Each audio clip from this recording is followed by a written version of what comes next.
I'm Chauncey Navarro. This is Inspired Word, and we're going through the book of the Revelation of Jesus. We're finishing up the last half of the book of chapter 13 in the book of the Revelation of Jesus. Last time we went through the beast from the sea. Now we're going on the beast from the earth. Then I saw another beast coming up out of the earth, and he had two horns like a lamb and spoke like a dragon. So he's got the power of the lamb. We know who the lamb is, Jesus. But he speaks like Satan with a forked tongue. He's a liar. And he exercises all the authority of the first beast, that's the one from the sea, in the presence, and causes the earth and those who dwell in it to worship the first beast whose deadly wound was healed. Right? So the first beast is going to have a deadly head wound, and he's going to be healed, and the whole world's going to be amazed by it. You have a description of this back in Zechariah, where it talks about the side of his face wounded. The second beast here, so, and I know in the prophecies you have the 12th Imam that's going to come, and the prophet Jesus.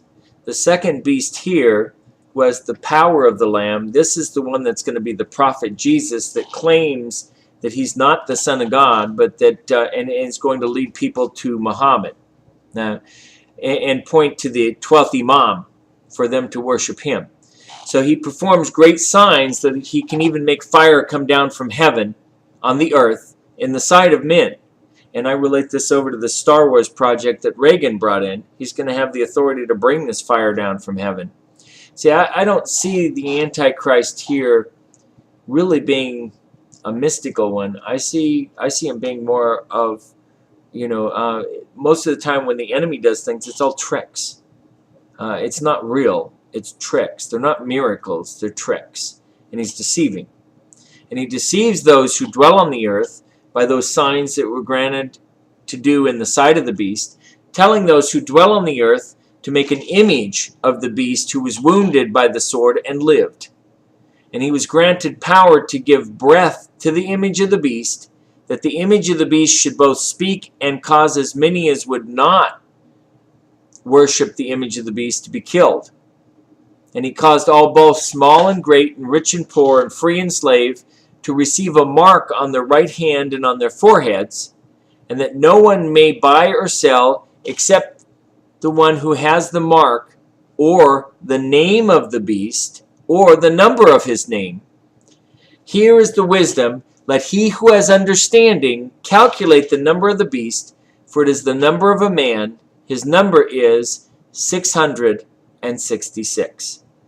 Now, it's funny how even a lot of people who've never read the Bible still know about the mark of the beast, 666. It's actually the number of his name equals 666. In the early languages, in the Hebrew, in the Greek, and the Babylonian, there was a numeric value for each of the letters, and if you added up the name, you'd have the numeric value of it. And basically, this is people that are taking the name and the number of his name of this first beast, of the Antichrist, as the mark in order to buy or sell. And so they're worshiping him, they're taking this, but you can't buy or sell without it. And so this is like the church of Smyrna, who suffered persecution and poverty. Why? Because they weren't willing to say that Caesar is Lord. In the same way, this Caesar here, they're not willing to say he's Lord. And so this is where they come into the play where they're dependent on God for their provision and for their protection. And God is always faithful. And I always like to bring in Psalm 91 when you come through a lot of these type things, where you see that Psalm 91, it says, "Those that dwell in the secret place of the Most High shall abide in the shadow of the Almighty. I will say of my God, He is my rock and my fortress, in Him will I trust." As you go through the psalm, you see things like, "No plague or pestilence will come near my household. 1,000 will fall at my side and 10,000 at my right hand, but nothing will come near me. That He'll give charge to His angels to bear you up with your hands, lest you dash your foot upon a rock." I believe this is a prophetic psalm that's in reference to God's protection that He gives over the believers. Now, we already know where the first beast comes in chapter 6, where the first horseman was that first beast. That's the first beast right there in the first horseman. The first horseman was the beast. He's the Antichrist. He's the false Messiah, so to speak, that comes in here. The false ruler to come into play. So where's the false prophet come in? Well, later on in the Olivet Discourse, you saw where after the desolation of abomination, before the desolation of abomination, it said there will be false prophets.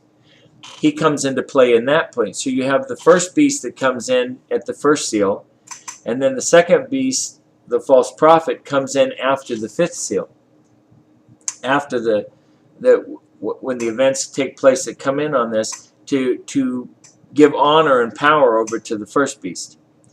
Now I'll see you back here at Inspired Word as we go into chapter 14 and continue on with the 7 seals through the book of the Revelation of Jesus. My name is Chauncey Navarro, and this is Inspired Word.